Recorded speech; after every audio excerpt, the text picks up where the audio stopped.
अस्सलाम वालेकुम। पारे और चांदी की गोली के बारे में बात करते हैं कि जो पारा और चांदी की गोली है ये बहुत बड़ी, अगर आप इसको सिरके में इसकी गोलियां बना लेते हैं, 4 बना लें, 5 बना लें, उसके बाद इनको ड्राई कर लें।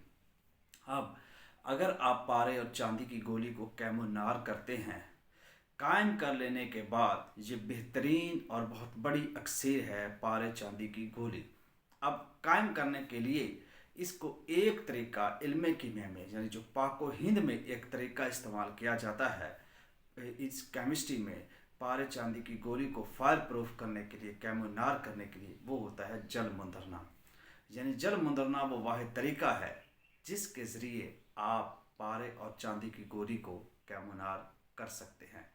जल मुंदरना क्या है, कौन सा है, किस तरीके से होता है, इसके लिए मेरी बेशुमार वीडियोस मौजूद हैं। जल मुंदरना के नाम से सर्च करें, वो सामने आ जाएगी। उसमें बताया गया है कि पारे और चांदी की गोली को किस तरीके से, किस प्रोसेस के ज़रिए जो है वो कैमोनार किया जाता है। उसमें गोली बनाने का तरीका भी बताया गया है और उसको कैमोनार करने का तरीका भी बताया गया है। A to Z मतलब एक्सप्लेनेशन की गई है।